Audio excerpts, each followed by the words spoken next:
एका कल्पनेच्या जगात एक भव्य सोन्याची नगरी होती. या नगरीची ख्याती अशी होती की जो कोणी इथे येईल तो आपली झोळी हिरे मोत्यांनी भरून नेऊ शकत होता. पण या अफाट संपत्तीला एक अट होती. या नगरीचा महादरवाजा फक्त सूर्यास्तापर्यंत उघडा राहायचा. एकदा का सूर्य मावळला की तो दरवाजा कायमचा बंद व्हायचा. एका गरीब पण कष्टाळू तरुणाने या नगरीबद्दल ऐकलं. त्याचं नशीब बदलण्यासाठी तो हजारो मैलांचा प्रवास करून त्या नगरीच्या वेशीवर पोहोचला. दरवाजापाशी उभ्या असलेल्या पहारेकऱ्याने त्याच्या हातात एक वाळूचं घड्याळ दिलं आणि गंभीर आवाजात सांगितलं, "हे बघ तरुणा, या घड्याळातील वाळू जोपर्यंत खाली पडतीये तोपर्यंतच तू या नगरीत सुरक्षित आहेस.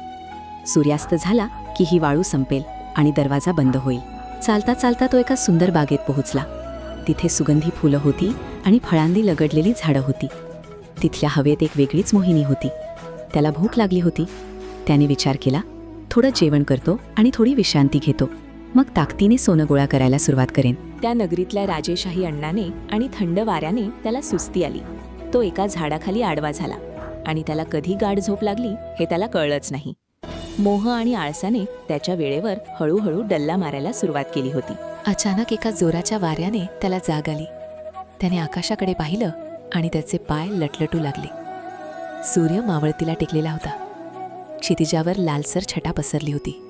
त्याला पहारेकऱ्याचे शब्द आठवले आणि तो जीवाच्या आकांताने सोन्याच्या डोंगराकडे धावला. त्याने घाईघाईत आपली मोठी झोळी सोन्याने भरायला सुरुवात केली. अजून थोडं, अजून एक हिरा. या हव्यासात त्याने झोळी खूप जड केली. पण आता त्याला पळणं शक्य नव्हतं. सोन्याचं ओझं त्याला जमिनीकडे खेचत होतं. पण दरवाजा तर खूप लांब होता. तो दरवाजाच्या दिशेने धावत होता. समोर महाकाय दरवाजा हळूहळू बंद होत होता. त्याच्या झोळीत कोट्यावधींचं सोनं होतं, पण त्या वजनामुळे तो अडखळत होता, पडत होता. त्याने पाहिलं की वाळूच्या घड्याळातला शेवटचा कण खाली पडायला फक्त काही सेकंद बाकी आहेत. दरवाजा बंद व्हायला फक्त 1 इंच जागा बाकी असताना तो कसाबसा बाहेर फेकला गेला. तो धापा टाकत जमिनीवर पडला. पहारेकऱ्याने त्याला हसून विचारलं, "बरं, मग काय आणलंस आतून?"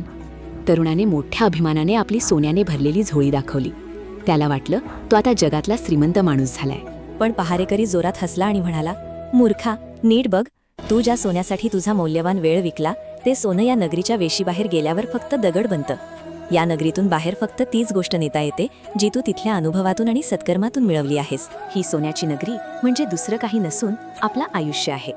आपण इथे आलोय कारण आपल्याला वाटतंय की आपण खूप पैसा, जमीन आणि संपत्ती साठवू. पण आपण विसरतो की मृत्यूच्या दरवाजाबाहेर हे सगळं ऐश्वर्य फक्त दगड आहे. सोबत फक्त तुमचं चारित्र्य आणि तुमची कर्मच येतात."